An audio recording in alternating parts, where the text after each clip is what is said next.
Hello learners, welcome back to my YouTube channel. And इस video में मैं आप लोगों के साथ डिस्कस करूंगी लेक्चर 43, जो मैंने इंपॉर्टेंट क्वेश्चंस की सीरीज स्टार्ट की हुई है कॉमर्स के स्टूडेंट्स के लिए।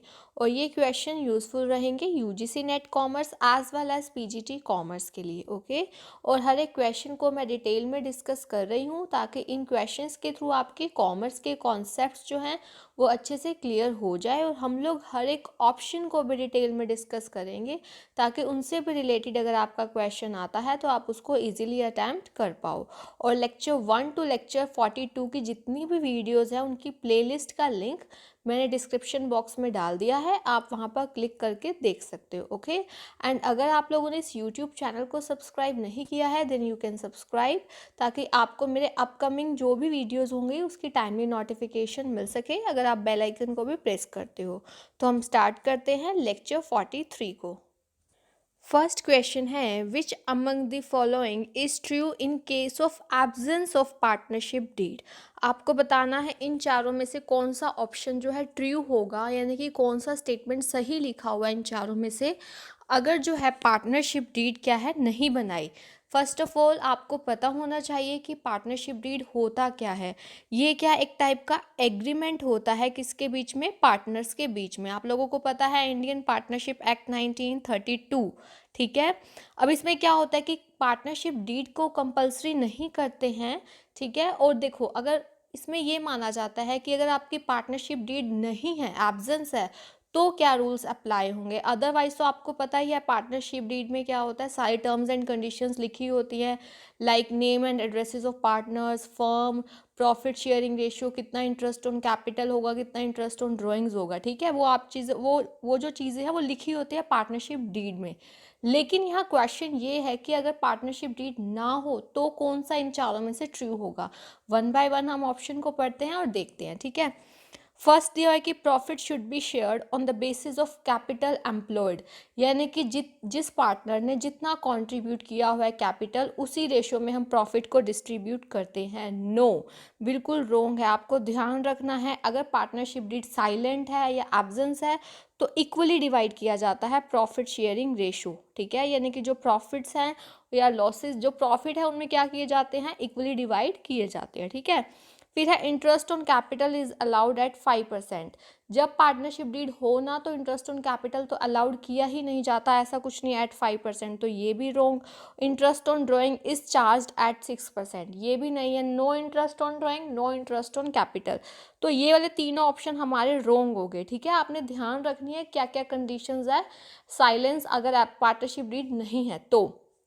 फिर दिया हुआ है interest on loan is allowed at 6%। Yes, अगर पार्टनर्स ने लोन दिया हुआ है फर्म को तो उनको 6% इंटरेस्ट तो डेफिनेटली मिलेगा उनके लोन पे, अगर पार्टनरशिप डीड साइलेंट है तो भी, ठीक है। तो उससे पूछना था कौन सा ट्रू है, हमसे यही पूछा हुआ है क्वेश्चन में, तो हमारा आंसर क्या आ जाएगा, डी वाला, बिकॉज ये वाला बिल्कुल ट्रू दिया हुआ है। नेक्स्ट है, under which method of depreciation the amount of depreciation remains the same over the expected useful life. आपको बताना है कि देखो डिफरेंट टाइप के मेथड्स होते हैं डेप्रिसिएशन को चार्ज करने के, तो ऐसा कौन सा मेथड है जिसमें हर साल जो है डेप्रिसिएशन सेम रहता है। तो आपके ऑप्शन दिया हुआ है रिटर्न डाउन मेथड, बी दिया हुआ है स्ट्रेट लाइन मेथड, सी दिया हुआ है एन्युटी मेथड, डी दिया हुआ है मशीन आर रेट मेथड। तो आपको ये ध्यान रखना है, आपको पता है स्ट्रेट लाइन मेथड में क्या होता है, इसको हम ओरिजिनल कॉस्ट मेथड भी बोलते हैं, है ना। स्ट्रेट लाइन मेथड इसमें क्या होता है, जैसे सपोज आपने 10 लाख की कोई मशीनरी परचेज की, ठीक है। अब जो इसकी ओरिजिनल कॉस्ट है ना, ओरिजिनल कॉस्ट पे ही हमेशा जो है इसका डेप्रिसिएशन लगाया जाता है स्ट्रेट लाइन मेथड में, यानी कि सेम आता है। सपोज आपका 10% डेप्रिसिएशन लगना है तो हर साल आपका 1 लाख लगेगा सेम, यानी कि हर साल 1 लाख सेम लगेगा आपका। जैसे 10 लाख माइनस 1 लाख 9 लाख आ गया फर्स्ट ईयर में, फिर उसके बाद भी 1 लाख, हर साल 1 लाख लगेगा, यानी कि सेम लगेगा, तो वो स्ट्रेट लाइन मेथड में ही होता है। तो आपको जो डिफरेंट मेथड्स है आपको उनका बेसिक ज़रूर क्लियर होना चाहिए कि किस मेथड में हम कैसे डेप्रिसिएशन चार्ज करते हैं, बिकॉज इससे रिलेटेड आपके क्वेश्चन आ जाते हैं। नेक्स्ट क्वेश्चन है which among the following is not true about revenue expenditure. एक तो जब भी आपने क्वेश्चन पढ़ने एक चीज़ ध्यान रखनी है, हमें ये पूछा हुआ है कि कौन सा ट्रू है या कौन सा नॉट, यानी कि एक नोट वर्ड का ज़रूर ध्यान रखना है, बिकॉज उससे क्या है पूरा सेंस चेंज हो जाता है। अब हमें ये बताना है कि रिवेन्यू एक्सपेंडिचर के बारे में क्या ट्रू नहीं है, मतलब जो रिवेन्यू एक्सपेंडिचर के बारे में इसमें से कौन सी रॉन्ग इन्फॉर्मेशन दी हुई है। तो फर्स्ट ऑफ ऑल पहले मैं आपको क्लियर कर देती हूँ रिवेन्यू और कैपिटल एक्सपेंडिचर में डिफरेंस, बिकॉज ये बहुत इंपॉर्टेंट टॉपिक है दोनों, रिवेन्यू और कैपिटल एक्सपेंडिचर। कई बार आपको एग्जाम्पल दे देते हैं और आपको बताना होता है ये कौन से टाइप का एक्सपेंडिचर है, ठीक है। तो आपने बस अपना कॉन्सेप्ट क्लियर रखना है, ओके। अगर मैं बात करूँ रिवेन्यू एक्सपेंडिचर की, ये वो एक्सपेंडिचर होता है जिसका बेनिफिट आपको विद इन वन ईयर जिसका बेनिफिट आपको उसके ले लोगे, ठीक है, उसके बेनिफिट्स। उसके बाद एक चीज़ ध्यान रखनी है, ये जो है हमारी अर्निंग कैपेसिटी को मेंटेन करके रखता है। ऑन द अदर हैंड जो कैपिटल एक्सपेंडिचर है वो हमारी अर्निंग कैपेसिटी को इंक्रीज करता है। दोनों चीज़ों में डिफरेंस क्या है देखो। अब मान लो एक सिनेमा हॉल है, ठीक है। अब सिनेमा हॉल में जो है ऑलरेडी 100 सीट्स थी, ठीक है। तो वहाँ का जो ऑनर है उसने 10 सीट्स और लगवा दी। अब 10 सीट्स जब और लगवाई हैं तो इसकी वजह से आप ये सोचो कि उसकी अर्निंग कैपेसिटी बढ़ जाएगी। तो ये हो गया उसका capital expenditure. On the other hand अगर मान लो वो जो 100 उसके पास सीट्स थी उसमें से 10 पहले से ना खराब हुई हुई थी, उसकी रिपेयर करवाना है, तो उसने जो है 100 में से जो 10 है उनकी रिपेयरेंस करवाई है ना, वहाँ पे मेंटेनेंस या रिपेयर करवाया है। तो वो उस चीज़ के लिए था, किस चीज़ के लिए, रिपेयर, उसकी मेंटेनिंग करने के, अर्निंग कैपेसिटी को मेंटेन करने के लिए था। तो आई होप आपको दोनों में जो डिफरेंस क्लियर हो गया होगा इन दोनों में अच्छे से, ठीक है। तो अब आप लोग मुझे कमेंट सेक्शन में मतलब एक एग्जांपल देंगे रिवेन्यू का, एक कैपिटल का। आप लोग मुझे कमेंट सेक्शन में दोगे इसका आंसर, ठीक है। आपने मुझे एग्जांपल बताना है कौन सा रिवेन्यू है और कौन सा कैपिटल है, एक एग्जांपल आप लोगों ने मुझे बताना है। अब हम आगे बढ़ते हैं। देखो मैंने अभी तक आपको क्या बताया कि revenue expenditure with in one year, जबकि कैपिटल एक्सपेंडिचर का benefit more than one year, मतलब आप कह सकते हो 4 5 3 सालों के लिए, ठीक है।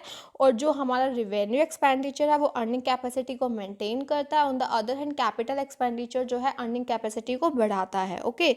और एक चीज़ ध्यान रखना, रिवेन्यू एक्सपेंडिचर को हम सारा का सारा जो है उसी टाइम, मतलब उसी ईयर में ट्रेडिंग या P&L अकाउंट में रिकॉर्ड कर देते हैं। और जहाँ तक जो हमारे दूसरे अगर हम बात करें कैपिटल एक्सपेंडिचर की, उसमें अलग केस होता है, वो डिपेंड करता है। क्योंकि एक टर्म हमारी ना डेफर्ड रिवेन्यू एक्सपेंडिचर भी है।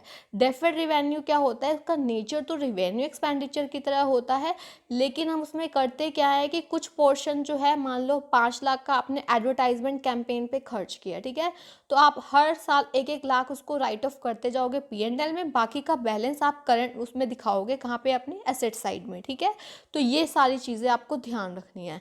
अब हम देखते हैं कौन सी ट्रू नहीं है। फर्स्ट है it maintains the earning capacity of business, बिल्कुल यही बताया था, मेंटेन करके रखता है, ठीक है। Benefits of carefully is assume, benefits of this expenditure यहाँ लिख लेना कि इसके जो एक्सपेंडिचर के बेनिफिट है वो विद इन वन ईयर हम कंज्यूम कर लेते हैं। Yes, all transactions of revenue are carefully recorded in trading and P&L account which are fully used, यानी कि उसी साल हम उनको केयरफुली रिकॉर्ड कर लेते हैं, okay. If any item of current period remain outstanding it appears in the balance sheet as current asset, ऐसा नहीं होता है ये हमारा। आपको मैंने बताया रिवेन्यू एक्सपेंडिचर में ऐसा नहीं होता है कि क्योंकि सारा का सारा आप एक ही टाइम पे P&L में या ट्रेडिंग में उसको क्या कर लेते हो, रिकॉर्ड कर लेते हो, तभी वो हमारा विद इन वन ईयर और उसका रिवेन्यू एक्सपेंडिचर हम काउंट करते हैं। तो कौन सी ट्रू नहीं होगी, हमारा डी वाला ऑप्शन जो है इसका आंसर आ जाएगा, क्योंकि ये जनरली हम डेफर्ड के केस पे करते हैं, है ना। अगर आप ये लगा लो डेफर्ड के केस में भी करते हैं, और ये डेफर्ड के भी, और आपका जैसे अब आपने मशीन कोई खरीदी है ना, अब वो आपका कैपिटल एक्सपेंडिचर है। अब आप क्या करते हो, हर साल उस पर डेप्रिसिएशन लगाते हो, बाकी का आपका वो बैलेंस शो होता रहता है आपकी बैलेंस शीट में। तो आपने ये चीज़ ध्यान रखनी है, ओके। नेक्स्ट इसी से रिलेटेड क्वेश्चन है which among the following increases the earning capacity of business. आपको बताना है इनमें से ऐसा कौन सा है जो अर्निंग कैपेसिटी बढ़ाता है बिजनेस की। अभी मैंने आपको बताया था कि कौन सा ऐसा है जो हमारी बिजनेस की अर्निंग कैपेसिटी को बढ़ाता है। फर्स्ट है कैपिटल, बी है रिवेन्यू, सी है deferred revenue, D none of the above. तो इसका आंसर क्या आएगा, ए, ओके। नेक्स्ट क्वेश्चन है which is not representing the 7 P service marketing mix. आपको बताना है इनमें से ऐसा कौन सा है जो 7 P में से नहीं है, किससे रिलेटेड, मार्केटिंग मिक्स, सर्विसेज की मार्केटिंग मिक्स से रिलेटेड। फर्स्ट ऑफ ऑल आपको ये पता होना चाहिए कि सर्विसेज की अगर हम मार्केटिंग मिक्स की बात करें तो उसमें 7 P's की बात होती है। जनरली आप लोगों ने 4 P's पढ़े होंगे प्रोडक्ट से रिलेटेड। कौन कौन से थे आपके? Product, price, place, promotion. ठीक है, अब आपको सबसे पहले तो मैं 7 P's बता देती हूँ कौन कौन से, फिर हम देखेंगे कि इनमें से कौन सा नहीं है। तो आप लोगों ने ध्यान रखना कौन कौन सा है। प्रोडक्ट आप लोग लिख लेना अगर आपके पास नहीं है तो। People, process, physical evidence, price, place and promotion. Product, price, place, promotion, people, process and physical evidence. तो अब आप ये देखो इसमें से कौन सा नहीं है। Popularity is not a part of 7 P's of service marketing mix. तो हमारा आंसर ए आ जाएगा। नेक्स्ट क्वेश्चन है if a general manager ask the sales manager to recruit some salesman on his behalf, it is an instance of. आपको बोला हुआ है कि एक जनरल मैनेजर जो है एक बिजनेस ऑर्गेनाइजेशन का, अगर सेल्स मैनेजर को बोलता है कि आप मेरे बिहाफ पे सेल्समैन को रिक्रूट करो, तो ये किसका एग्जाम्पल है?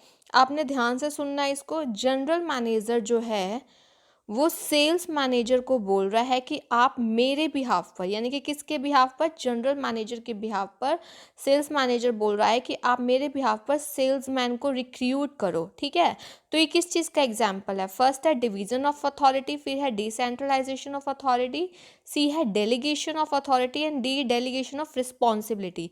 फर्स्ट ऑफ ऑल आपको तो एक तो ये चारों चीज़ों के मीनिंग क्लियर होने चाहिए, क्योंकि अगर इसमें आपको कन्फ्यूजन रह जाएगा तो आपको अच्छे से इसका नहीं मीनिंग क्लियर होगा।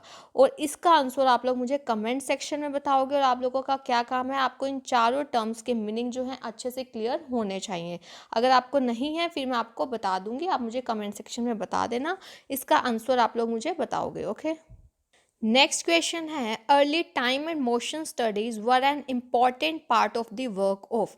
आप लोगों ने सुना होगा, काफ़ी फेमस है time and motion studies. Different type की जो स्टडीज़ हैं वो किसने की थी पहले? अगर हम बात करें किसका इंपॉर्टेंट पार्ट है, किसके वर्क का, फर्स्ट है एल्टन मायो, F.W. टेलर, यहाँ पे इसको करेक्ट कर लेना, this is F.W. Taylor, William Ouchi and Daniel Katz. तो आपको इसका आंसर देखो, आप लोगों ने सुना होगा F.W. टेलर, जिसको हम फादर ऑफ साइंटिफिक मैनेजमेंट भी बोलते हैं।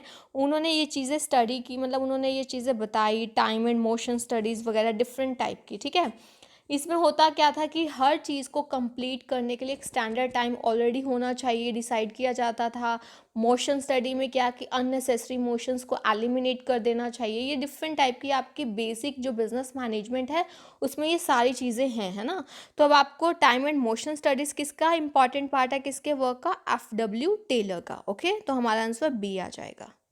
नेक्स्ट है मार्केटिंग मैनेजमेंट इज, जैसे आपका एक सब्जेक्ट भी है कॉमर्स में मार्केटिंग, तो जो मार्केटिंग मैनेजमेंट है उसको एग्जैक्ट हम क्या बोलते हैं? फर्स्ट है developing marketing strategies to move the company forward, यानी कि आप स्ट्रेटेजीज बना रहे हो कि ताकि आप अपने कॉम्पिटिटर से आगे निकल सको। ठीक है, managing the market process, simple की मार्केटिंग प्रोसेस को आप मैनेज कर रहे हो। फिर है monitoring the profitability of the companies product and services, यानी कि आप चेक कर रहे हो, मॉनिटर कर रहे हो, ध्यान रख रहे हो कंपनी की प्रोडक्ट एंड सर्विस की प्रॉफिटेबिलिटी को, प्रॉफिट्स को। फिर है the art and science of choosing target markets and getting keeping growing customers through creating delivering and communicating superior customer value. ये वाली जो डेफिनेशन है ये कंप्लीटली डिफाइन कर रही है हमारे मार्केटिंग मैनेजमेंट को, क्योंकि ये आर्ट भी है, साइंस भी है। आर्ट मतलब आप अपने प्रैक्टिकल अपनी नॉलेज को अप्लाई करते हो, क्रिएटिविटी लाते हो। साइंस आपको सेट ऑफ रूल्स नॉलेज होते हैं, तो एक टाइप का हर चीज़ है, क्योंकि पहले आपको नॉलेज होगी तभी तो आप उस चीज़ को अप्लाई करोगे।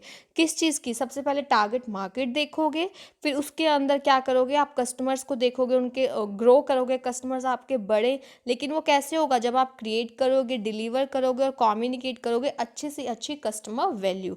तो ये एग्जैक्ट डिफाइन करती है। तो मार्केटिंग मैनेजमेंट इनमें से हमारा अगर हम देखें तो डी वाला आएगा।